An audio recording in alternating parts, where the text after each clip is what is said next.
people in Mount Hope urging the city to revamp their only neighborhood park, saying they're being ignored. I'm working for you on that story coming up.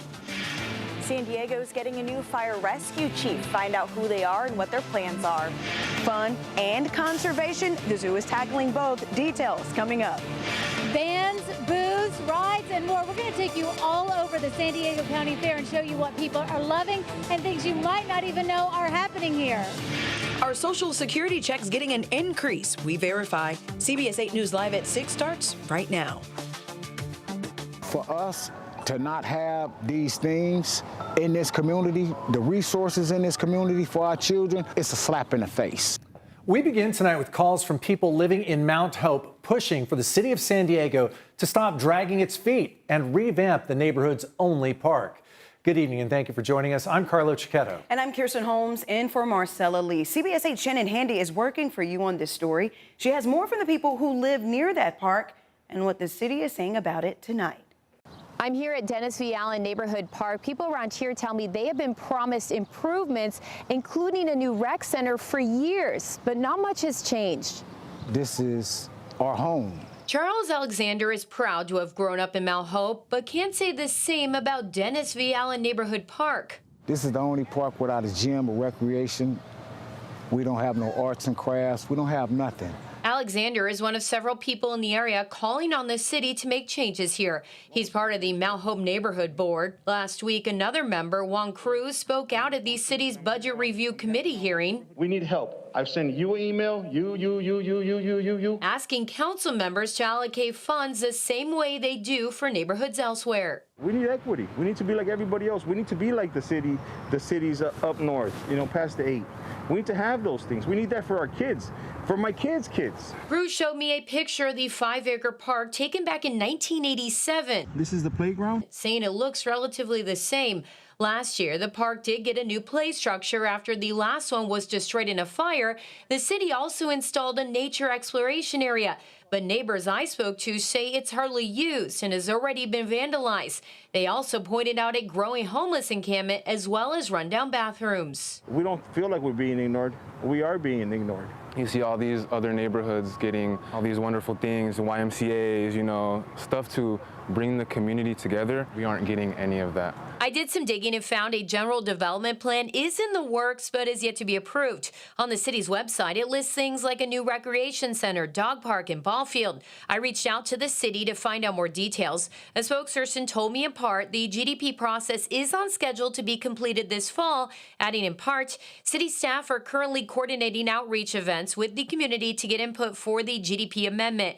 Those community meetings are expected to take place this summer. The current project to amend the GDP for Dennis V. Allen Park has $750,000 allocated, none of which are grant funds.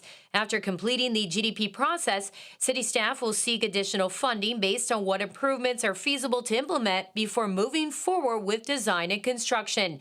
At this point, no timeline is set. For people around here, those improvements can't come soon enough. Please, for God's sakes, for our sake, give us a rec center. We need it. Working for you, I'm Shannon Handy for CBS 8. Remember, if there is something you would like for us to look into, just email us at workingforyou@cbs8.com. $37 million is on the way from the federal government to upgrade the Mission Beach stormwater system. The money allows the city of San Diego to upgrade the out-of-date storm drains that date all the way back to the 1940s. This project includes new drains along Mission Boulevard, gates that prevent tidal water from entering storm drains, and ways to divert some runoff to the existing sewer system. Councilmember Jennifer Campbell had this to say. Here in San Diego, we've seen firsthand the devastating impacts that an outdated stormwater system can have on our residents. I don't know if you've seen the films from the big storm in January, how Mission Beach was so flooded. The project will also restore curbs, gutters, and resurface streets. Construction is set to start next spring. San Diego is getting a new fire rescue chief. With more than 2 decades of experience, the new chief has big plans and innovative ideas that he plans to put into action. CBS 8's Alex Lai has details on his vision. After months of searching, today Deputy Chief Robert Logan was appointed San Diego's next fire rescue chief. and he announced his vision for the department and the community. I cannot help but think of the 4-year-old Robert Logan that used to sit in the window and watch the fire engine go by with the lights and sirens on.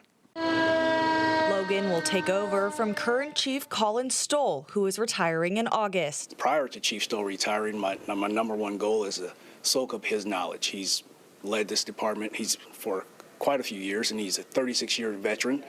He's full of information and knowledge that I'm sure I can soak up and build upon. With 24 years of experience of his own at the San Diego Fire Department, the San Diego native is ready to step into his new role. There's so much we can do. I have so many grand visions. One main goal, reintroducing the fire department to the public. They have the what's called Coffee with a Cop. I want to do volunteer with the chief. The idea is once a quarter, he wants fire chiefs from around the county to invite the community to volunteer and make a difference. I want to make this a collaborative thing, a global thing, and something that's fun for the public. Just get that sense of being involved. That's very important to me. Another goal, catching up with technology. So we'll be looking at some creative ways to innovate our fire service to not only ensure that we're meeting our response times, but that the citizens of San Diego are getting the services that they deserve. That is very important to me. And one vision that's already in the works and will be presented in January. In San Diego, we have everything here. We have the ocean, we have cliffs, we have mountains, we have rivers. We should be the hub of teaching state fire marshal classes. Logan says this is just the beginning of what he has in store for the fire department and the city. His tentative start date is around the middle of July. I would like to make it clear that this moment is not about me. This moment is about all of us. Now let's get to work. Alex Lai, CBS 8. Thank you, Alex. A Chula Vista restaurant owner who spoke out on CBS 8 against the city's plan to end curbside dining says he thinks the city is retaliating against him. Dr. Gonzalo Quintero, who owns Vogue Tavern, tells us that since his critical interview aired on May 28th, he got a notice from the city saying his outdoor parklet had code violations. The city says the violations are not some kind of retaliation, adding that 3 other restaurants received notices as well. Quintero says on a weekend, his deck makes up about 60% of his revenue, and that shutting it down would be bad for business. Mathematically, there's 1,700 spaces in this parking district, of which the parklets take up 17 spaces. So we take up 1% of all parking. In our instance, there's a huge parking lot behind us.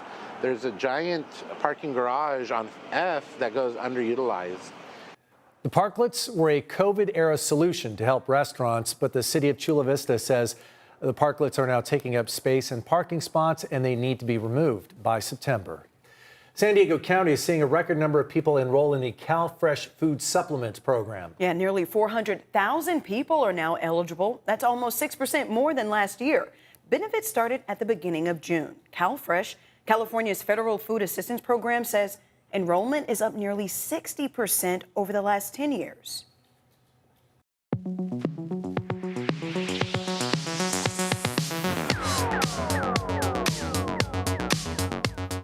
It's time to go retro. The San Diego County Fair opens today at the Del Mar Fairgrounds. From now through July 7th, it's open from 11 a.m. to 10 p.m. every day, except Mondays and Tuesdays. Yeah, CBS 8's Anna Laurel spent the day checking out the bands, the booths, the rides, and she has some tips on what you may not even realize is happening at the fair. We got here around 11 this morning, and the line to get in park was already long. Check out the line just to get tickets for the rides, but everyone says it's totally worth it. The screams we keep hearing is proof of that. But we took a tour all over the fair today. You would not believe the cool stuff we found, things you might not even know are happening here. Oh my word! I like how it spins. Adrenaline.